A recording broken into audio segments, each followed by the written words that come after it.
Welcome back to another week of Dubai Works Business Podcast, episode 100 and something, 17, 18, I'm not sure, so many are now, but we're joined with another founder, CEO, Kashif Bhaor. Firstly, today's show is sponsored by Step Food X. People will be very familiar with Step conferences in the region. They've done many physical ones in UAE and in Saudi Arabia, and lots of digital ones and virtual ones as well. FoodX is running on the 25th of May. It's next week. It's the first time they've done this. Food industry and food tech is exploding, and there's lots of entrepreneurs and lots of things to talking about. So it's an industry-focused summit. You can find out how to attend. Tickets are really affordable. If you haven't attended a virtual summit yet, I would recommend, before we all return to normality and real-world events, get a ticket to Step Food X, put in Smashy in it to get a 20% discount, and that will take place next week on the 25th, and we'll put some reminders of that up as well. So in today's episode, as I mentioned, we're joined by Kashif Bhaor, who has been in the automotive industry since the beginning of his career. He's worked in marketing with DoBizzle.com, DubaiCars.com, and also been a journalist with YallaMotor.com. With his passion, he founded 86 Club UAE, that's at 86 Club on social media. And during the pandemic, he decided to venture out into the world of startups and create BeSoji. So I'll let him tell us about that company, and we'll talk about it. We'll talk about the pandemic, and we'll talk about the automotive industry and trends in that space. Good morning. Good morning. Thank you for coming in. It's a pleasure. I'm really excited to be here, and I love the intro. I was quite surprised you mentioned the car club as well. Yeah. So can you, just to start off, can you tell us a little bit about BeSoji? Sure. So BeSoji was created initially as a completely different concept. The end goal was the same, but it was created actually in June of 2020. So it's a COVID baby.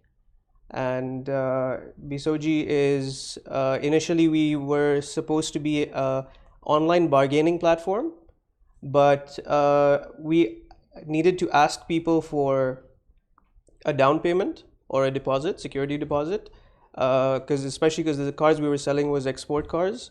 But then we were facing a challenge where people would not trust a new company in Dubai to just give a X amount of deposit. So what we did is in January, we pivoted and we decided that we're going to start car inspections.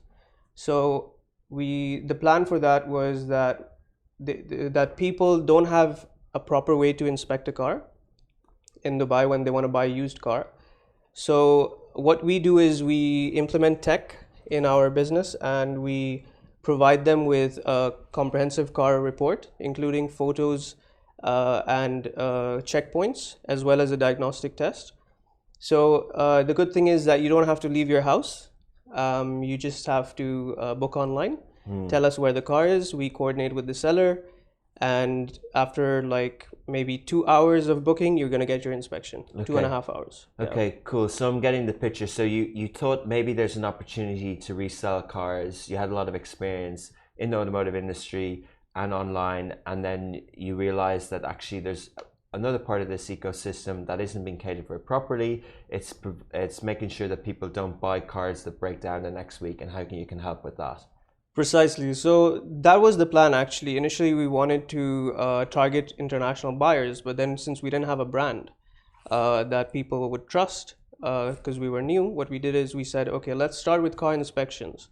Let's help people abroad and locally to source cars from Dubai, so that they can familiarize with our brand, and then as a next step we would tell them, okay guys, now that we do car inspections, you love our car inspections, we are also helping you to bargain directly with sellers. Okay. So this is something that we have planned. And also one more thing is that BeSoji is not just for local consumers, it's also for international consumers who maybe want to buy cars from Dubai. So car dealers, let's say some of our clients are in Netherlands, France, the UK. So especially because of COVID, people can't come down to Dubai to check the cars. So what we do is we give them a comprehensive report on the car, including like photos of every fault, as well as general photos as well. Okay, interesting. BeSoji means? So BeSoji actually means be cautious Yeah. in Nigerian pidgin language. Okay. And we came up with that name because our target market with the bargaining platform was Africa. Okay. And then once everything just started, we ran with this name. Okay. Brilliant. Cool. Love it. Cautious in Nigerian pidgin language. Interesting. Cool. So we can talk a lot about many things that you discuss. I just want to kind of get context in. When you say a bargaining platform, were you thinking that this could be a Dubizzle for cars, another version of it? So it's quite different from that actually. The plan was to go to car dealers and say, we can help you sell your car. And then we'd have a 15-minute auction, kind of an auction format. But the difference is that it's only 15 minutes and you don't actually see the starting or the buying price of that car. So let's say a car starts at 15,000 dirhams on the auction. So you offer your highest bid. Once we know that X person has gone up to 50,000 on the price of this car, the car dealer will have his own price as well. So let's say it's 70,000. So now what we do is we then show that price, 70,000. And then we say, okay, whoever wants to bid closest to 70,000 might win this car. Okay. So then let's say it stops at 65,000, but not 70,000. So like an eBay model. Yeah. So we go to the seller and we say, okay, you asked for 70,000, we're getting 65. Are you interested? Okay.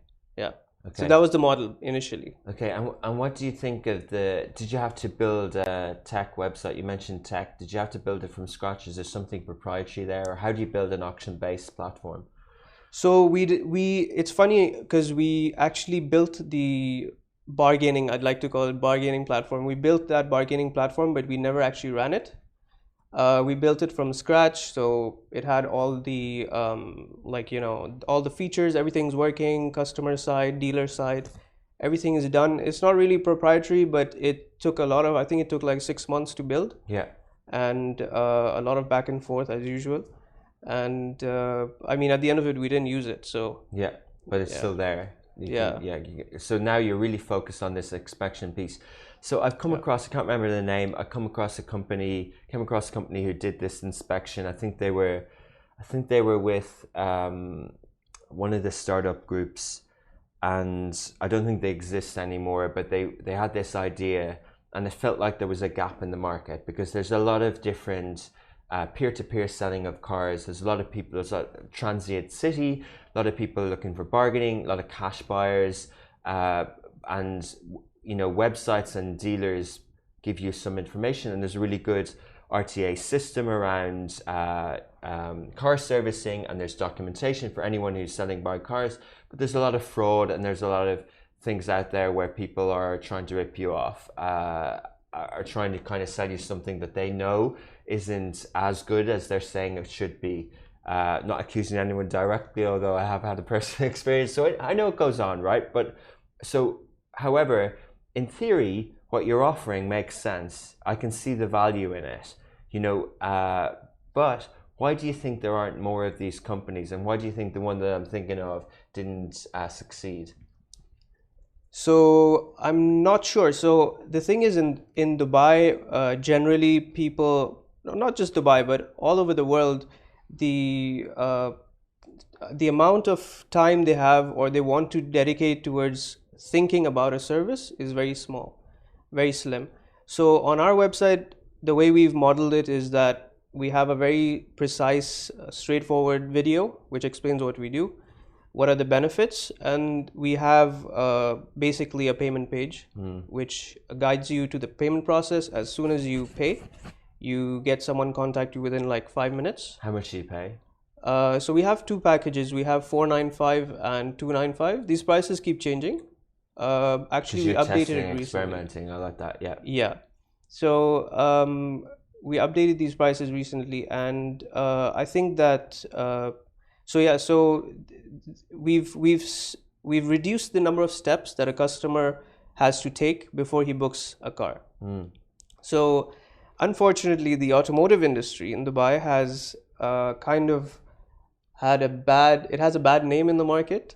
So a lot of people, even though everything's clear on the website, they'd like to call and talk to a person before they actually book.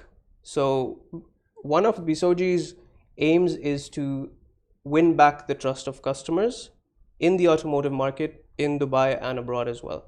As you mentioned, a lot of people are, have been scammed, a lot of things going on in the market. I mean, it's funny because we do around 80 inspections to 100 inspections a month, and we see a lot of things. So we see, Like what? I mean, people bribing us.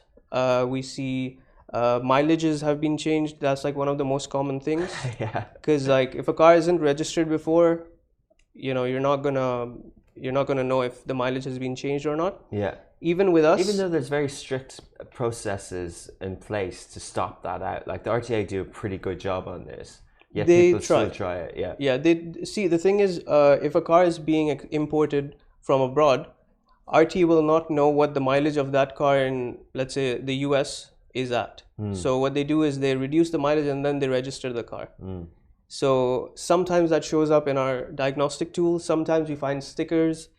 And sometimes, actually, a lot of the times, one of the things that we do different is that we do a background check of the car. Yeah. So if it's not a GCC spec, or even if it's a GCC spec, we check online to find as much information as we can. So we use like Carfax, we use Bitfax and other services like that to kind of understand. Yeah. Usually, like the chassis number or whatever, the car has a history. Yeah. So there's ways Yeah. to find things out. Yeah, I mean, if someone's interested to see some of the stories that we've faced, we have a Instagram highlight called Horror Stories. Okay. And then you click on it and it'll show you like a car looks perfect, looks pristine. And then we found photos of the same car with like a boulder dropped on its roof Yeah. in the US. Yeah. So they just fix it and they sell it to people in Dubai. Wow. So They didn't put that in the photos on the website to show off the car. yeah. No, not that photo. That's interesting. I might ask one of the Love in Dubai journalists to look at that story and see what they can find. Definitely. Be interesting. Fascinating. So 80 to 100 a month. What sort of team do you have? Do you have mechanics who go out and people with experience? Exactly. So we have a team of 4 right now. Yeah. And we Is have it self-funded? Do you raise money? No, so it's self-funded. Well done. Yeah. Thank you. It's self-funded. We actually, initially, it's a funny story because I started inspecting cars myself. Yeah. So when BeSoji started and I was going through the MVP phase, everything was ready, the website was ready. I got my first order and I didn't know what to do because I didn't have manpower. So what I did is, one of my friends is a professional mechanic for dragon racing in Autodrome. So he works on F1 cars and stuff like that. Which is dragon racing? What's So they have supercars and Yeah, they okay. race on Autodrome. They Yeah, travel yeah. the world as well. Yeah, to the ones that race. make the noise and not the Dubai 24-hour, not that one. No, not that one. Okay, cool. The So- supercar ones. Okay. Yeah, he takes part in 24-hour race as well. Yeah. Okay. So, So- he's a mechanic for those cars. Yeah. So he's one of Yeah. the pick guys to change the tires really fast. Yeah, and fix the cars later as well. Okay. Cool. Nice. So so I called him and I was like, please, I need to inspect this car. I don't know what to do. Like, I do have some experience in inspecting cars, But you haven't just for necessarily myself. worked in a showroom like Dubizzle.com, DubaiCars.com, Yellow Motor. They're marketing. That's publishing sites. You haven't Yeah. been hands-on selling cars with a wrench and stuff and in the mechanic. So I have my own car club and I have my own car, Yeah. the GT86. So there's a lot of modifications on that car which I've done, Okay. especially if there's some noise in the car and I don't know what's wrong with it, so I have to diagnose it myself. Yeah, so you know So- your way around a car. You're kind of Yeah. like an enthusiast, or you're kind of self-taught as well. Yeah, I mean, 86 Club is like 5 years old. People know me, and I often get calls like, "Hey, this happened to my car. What should I do?" And this Okay. is way before BeSoji. So Okay, so I forgive my ignorance. So GT86 is the model, the year of is the GT is that the Nissan? No. no, it's a Toyota. Okay. It's a Toyota GT86. It's Okay. a compact sports car, Okay. and the 86 is actually the ratio of its engine. Yeah. So that's why it's 86. It's actually not completely out of my 86. depth It's here. 86. Yeah. Yeah. Okay, It's, so 86 is the model spec. It's the engine side. It's the engine spec. Yeah. Okay, fine. Engine ratio of the Ratio. Pistons. Okay. Yeah. Okay. Cool. Yeah. So, are there many people who have that car, and are they members? How many people are in the 86 club? So we have 600 right now. Really? Yeah. So it's a mix of active and inactive people. Okay. And And you have drives and you have events, and you just kind of you share stories, and it's a kind of a it's it's a members club basically.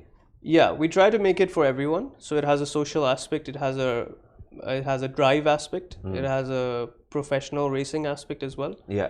So, if we do an event, we're not going to get 600 people on our event. It's going to be people like different things. So we have a segment for people who like drives. So the drive guys will show up. So in every event, we have different people joining us. Is that the car that you drive around the city? Did you drive here today in that car? I did not. Did No, not? I didn't do Okay. it. I didn't drive in that today Is because it a collector's car, or are they cars that people have as hobbies? Second car. it's a hobbyist's car. Yeah. The previous model, which was the 1986 86, was Okay, that's not confusing at all. is a collector's car right now. Yeah. And since this car launched, that car has gained value Okay, by quite a bit. Yeah. interesting, cool. What does it compete with? What's the competitor in the sports car? So it competes with like Mazda MX-5. Okay, fine. And I think you can say 350Z, Nissan 350Z. Yeah. That was the first car I had in Dubai, 370Z. Oh, nice. Yeah. That's a good car as well. Yeah, I got rid of it after a year or two. Got sensible, but very nice car, very nice models. Yeah.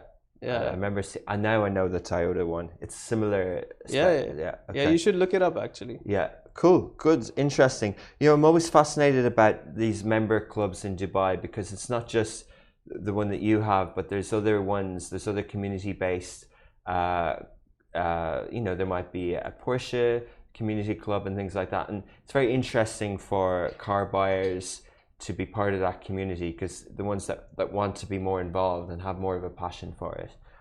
Yeah, I think these clubs are really helping people to get the most out of their cars. Like a lot of people who join our club, they're like, oh, after let's say a performance event like a drift or an autocross, they're like, I did not know my car could do that.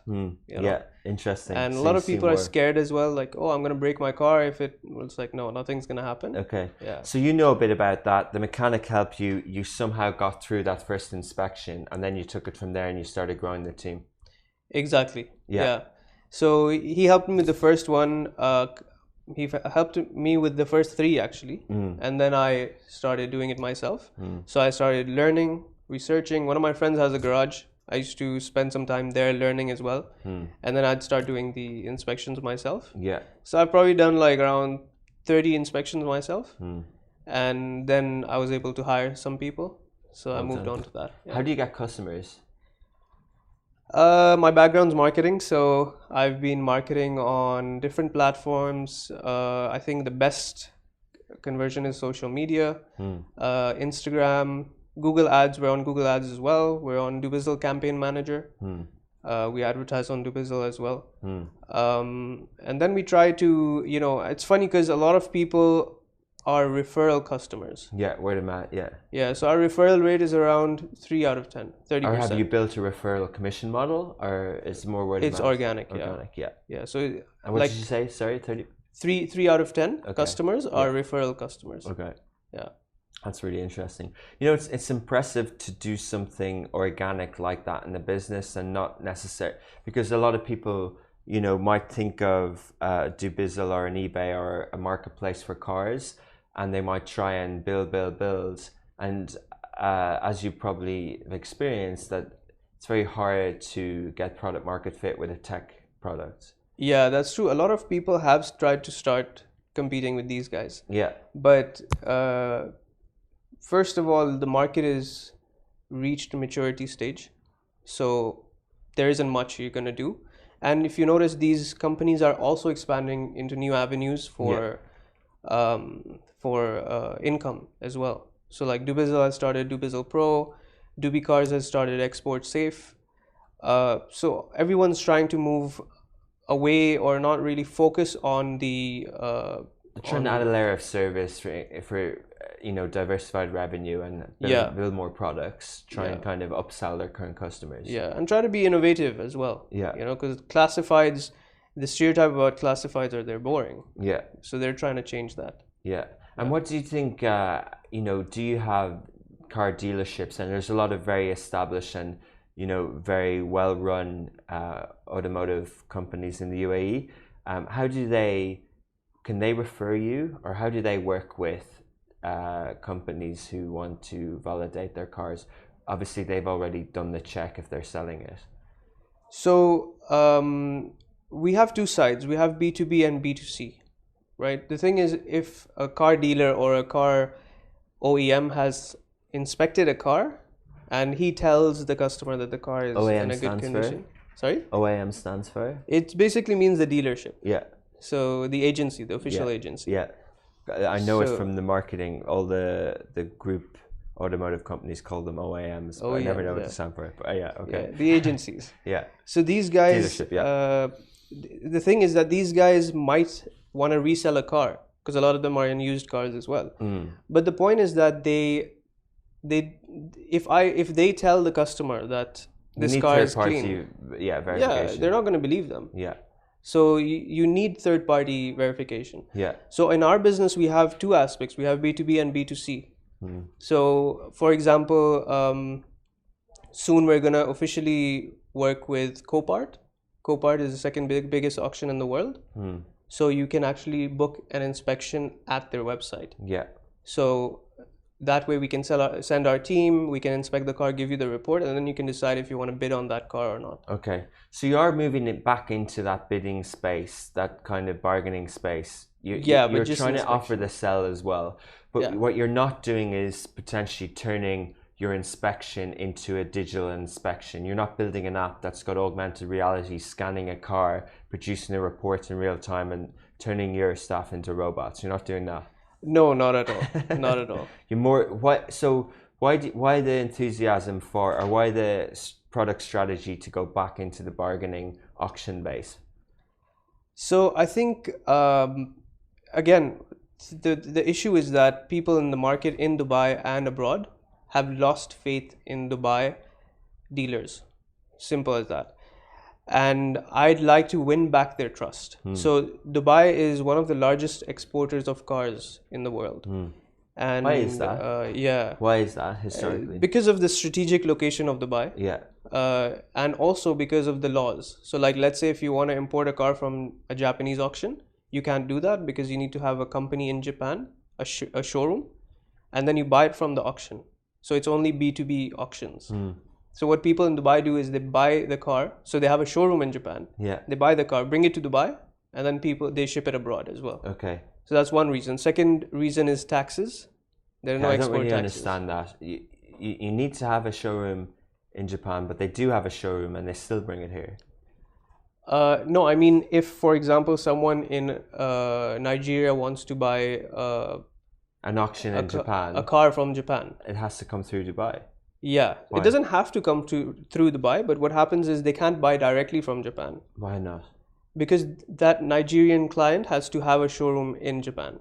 But okay, so from a showroom in Japan, okay, but if that Nigerian client needs a business in Dubai, or they can just route it through Dubai? So they route it through Dubai. Okay. So what happens is, let's say it's a niche, it's a market niche. So let's say I want to enter the car dealer industry.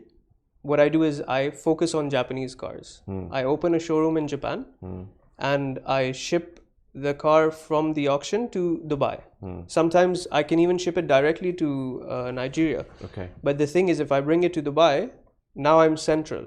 So I can send it anywhere based on where the customer is. Okay. So that's what they do. They import it to Dubai and then they send it to the Nigerian clients. Okay. Now, a lot of these people in Nigeria, they can't afford to open a showroom in Japan, So that's basically... Are there import and export car tariffs on those cars? No.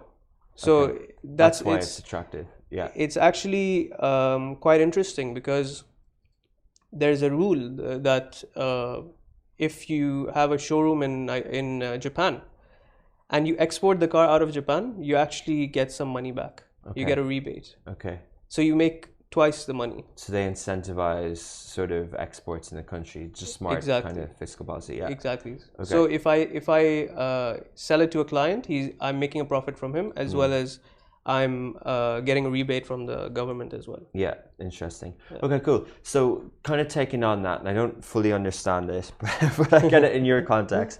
So when I hear of a lot of people, there's a, you call it BeSoji, it's Nigerian pigeon, but there is a history and you might have mentioned when I asked at the start that you wanted to do this in Africa, but there are people who do see Nigeria as a market. There are also people who see Egypt as a market for bringing in cars from Germany or etc. Why is that, and how does that come about? Is that the same as everywhere in the world, or is it that there's more sort of related to North Africa and Nigeria? So the thing is, Nigeria and especially Africa, let's talk about Africa. Africa specifically is the largest used car importer in the world. Okay. So they have an upcoming middle class, which didn't exist before. Okay. So now that people are making more money, they're getting jobs, they need cars, and the infrastructure is getting better as well. Yeah. But they don't have cars, so they tend to import from different countries. Okay, because there isn't a local manufacturer in many of the countries. Exactly. Or any. Is there one? Is there an African car? No, I don't think so. Okay. No. So nothing that we'd know of mainstream anyway. Yeah. Yeah. Okay. So what they do is they import cars from Dubai. Now you have a good point that people, because of globalization, shipping becoming cheaper, and accessibility as well, instead of buying from Dubai, now what they're doing is they're importing from the source directly, which is the auction houses in America, the showrooms in America, same thing in Japan. So what's happened in Japan is that there are companies who have opened up who are Japanese and they don't hold any cars. So you just pay them a fee of X amount and they'll buy a car for you from the auction and ship it directly to Nigeria. Like drop shipping, but for the car world. Exactly. Exactly. So so they might have a transit sort of place, like they might have a showroom or something. Or exactly. They don't own the car. They don't hold on to the car. They're not a dealership. Okay. Exactly. Okay, that's a middleman. It's really interesting. Yeah. So one more thing is that as for our smart bargaining platform, we've left that to like way later. We're not sure if we want to do that because obviously right now it doesn't make sense. But right now what we want to provide customers is a good user experience when buying a car. So soon you'll find the entire process of buying a car on our platform. So whether you want to find a car, you want to we have a service called Buy a Car for Me. So we can actually find you a car and we give you the report of that car and we recommend to buy the car. So you can do that, and then we do the insurance for you. We have best price guaranteed on insurance. We give you service contracts and extended warranties on the car. We already have strategic partners. We're already providing the service, but we haven't focused our marketing efforts on this yet. Okay, interesting. Fair enough. Yeah, there's lots of other questions that I'm thinking of in terms of the different sort of ecosystem, like the trends in the automotive space. There are, there's the kind of self-driving cars. There's autonomous vehicles, self-driving cars. There's the green electric vehicles and things like that. What's your kind of view of these trends and the adoption in the UAE? So in UAE, I think it's a slow process. It's going to take a very long time. If you talk about electric vehicles, yes, definitely there's going to be a huge change in the type of cars people buy, especially because the government is incentivizing it, which is a good thing. But then for our business, it's also a good thing because then we don't have to inspect a machine. We have to inspect the other components of it as well as the batteries. So once it becomes mainstream, we're going to find tools and diagnostic equipment to diagnose the condition of the battery. Okay. So our job is going to be easier as well. Okay. But then obviously there's other parts to a car. Yeah. So that whole kind of smart mobility piece, especially around batteries and the new companies that are emerging in this space, in terms of charging and in terms of different things like that, you're kind of you're prepared for that trend shift. Yeah, definitely. We've already done some electric cars. Yeah. We've done Teslas. We've also done some supercars. So I think we're quite confident with that. Yeah, interesting. Yeah, and what about this again in the kind of smart mobility space? But what about the the electric scooters? What about I'm looking for the right terminology, but the car sharing, the subscription models, the non-ownership piece. Like, is that something that you can cater towards? So I didn't really think about that, but I think that this is something that is not fully going to be implemented into Dubai anytime soon. Which part? Electric scooters, and not owning a car. Like, but there's e-car. There's lots of kind of car sharing. It's almost like fleet management. They will have a lot of. You could service them in the B2B space. Yeah. But there are apps now like You Drive that people can take the car for a few days and not own it. And now I know that some major international brands are looking. German, I won't say which one, are looking to do subscription rollout of and do it in the UAE only. They haven't done it in any other markets. And Elon Musk tweeted the other day that he's going to have a subscription model for Tesla. So it won't be necessarily buying it. You'll be able to subscribe to it and have it at your beck and call whenever you need it. I mean, that's pretty cool, but you have to consider that there's a lot of people who are car enthusiasts. It's always much cheaper to own a car because of the residual value. So once you own it, you're going to sell it one day as well, so you're going to get your money back. And supercars as well. Depreciation.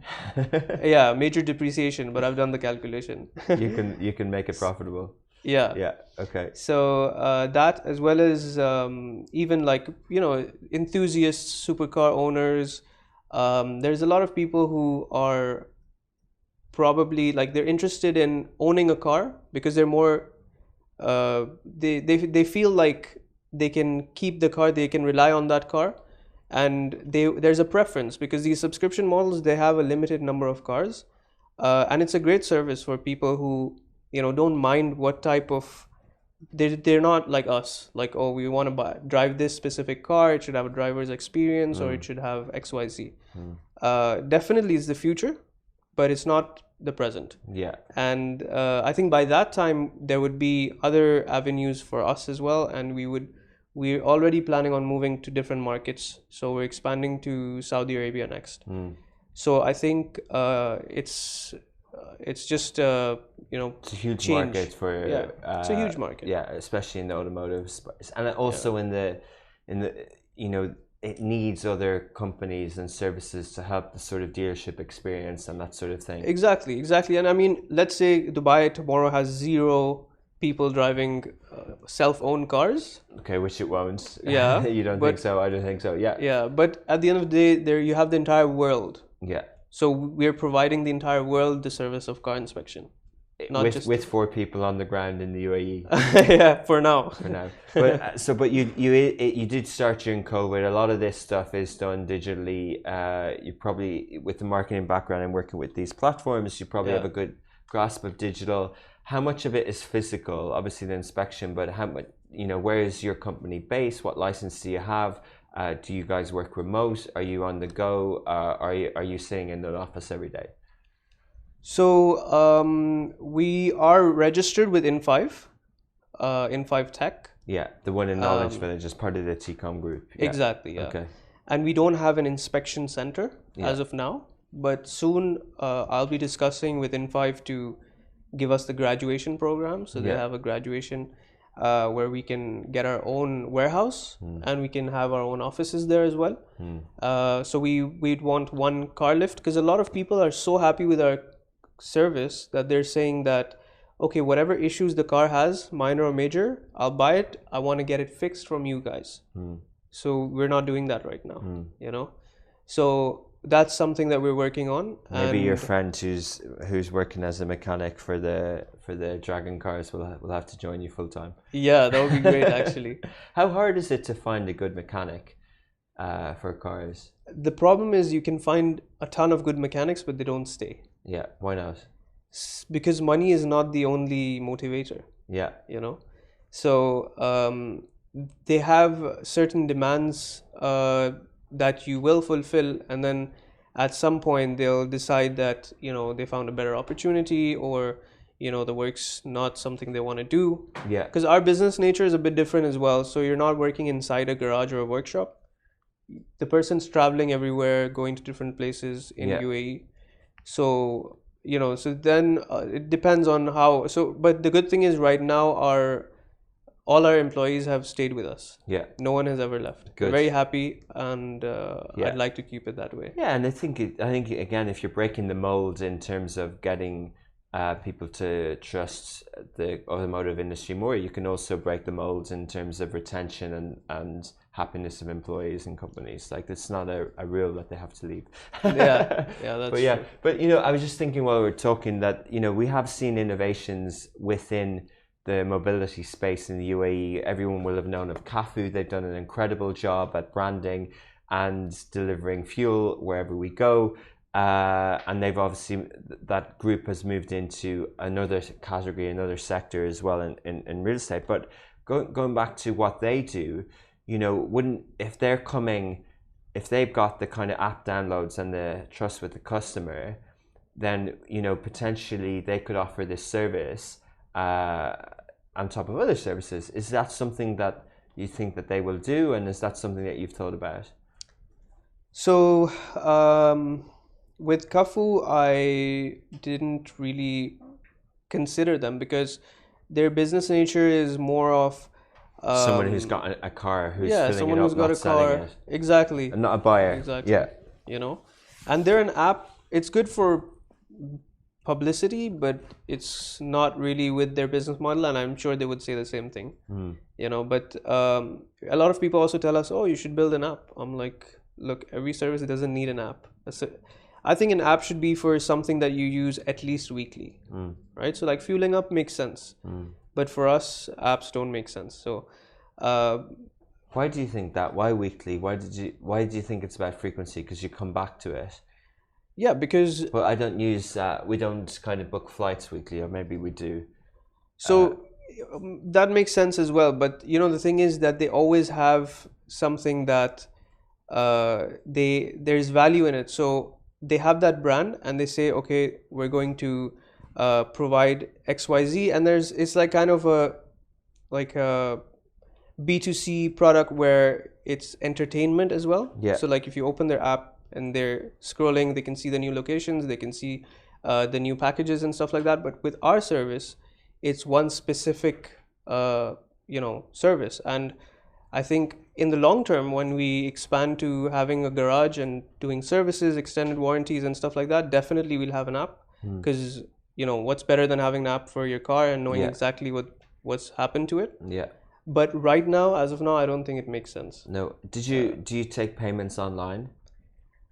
Yes, we only take payments online. What payment gateway did you use? So we use PayLink. PayLink by Checkout. I don't know that one. Oh, Checkout. Okay. Yeah. Because it's interesting. We should always ask that question because it's one of the main things in UAE for startups to do an audit and to see which do they use one of the kind of marketplace ones, or do they use the kind of proper acquiring bank payment gateway and that. So I'd recommend Stripe as well, because Stripe's in Dubai now. Yeah. They're pretty much the same price. Same thing as Checkout, just Irish owned, so better quality. I'm joking. Yeah. Where did you grow up? I'm born in Dubai. Okay, cool. Yeah. Have you done business in Saudi? I haven't, but my family has. Okay, so you're confident that you can. This is the thing about me. I don't know what the result is gonna be. I just dive in. Yeah. And then I just deal with it. But what about the other Emirates? What about Abu Dhabi and Sharjah? We are in all the Emirates except Abu Dhabi. Yeah. Because of the COVID test, and it's quite expensive. Hopefully that gets better. We're gonna move into Abu Dhabi as well. Okay, cool. So you grew up in Dubai. You want to do global business, but you're looking at this region. Are you optimistic around the region? Do you think? Do you think this region is going to emerge as an economy? Definitely. I think obviously everyone knows the next market is Saudi for the automotive. Everyone's moving there. I saw Love in Saudi board outside as well with you guys. Yeah, nearly 4 years there now. But yeah. Oh wow, early first mover advantage. So yeah, I mean, we have been. I've been considering Saudi and Oman. because a lot of cars get exported there. Okay. And the only challenge is that it's so vast. It's not like Dubai, like a small city. It's massive. Country. Yeah. So we'll have to start by regions. Yeah. But you can have foreign ownership there. You can kind of, the regional thing is interesting as well, to approach it in that way. But that's interesting. Technical question. So I've been reading a lot about microchip shortages and things like that. And somehow that has a knock-on effect in terms of supply of cars since the pandemic. And that the automotive sector in general in the UAE is and globally is struggling. A lot of the automotive companies' stock prices are very low. Even Tesla's dropped this year. But do you see that in buying and selling? Do you see are people buying and selling as many cars this year as last year or the year before? If you talk about used cars have been growing exponentially every year. Okay. Especially starting 3 years ago. Because there's like too many new cars now in the market, which have then converted into used cars.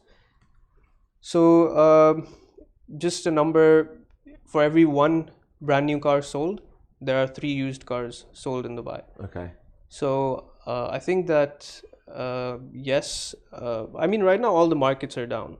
You know, if you're following crypto, you know what happened yesterday. Yeah. So slight correction. Still massively up this year, but yeah. It's not really correction. It's dropped 45% in a day. So this is the best time to buy crypto. It's a correction. No, I get you, but it's up. I mean, it's up 250% in the last 12 months. That's true. So yeah, that's true. So yeah, I mean, the markets are kind of going through a correction phase. I agree, and this is something that would always happen. But if you talk from a micro perspective in Dubai, the change of ownership of cars, especially used cars, is growing.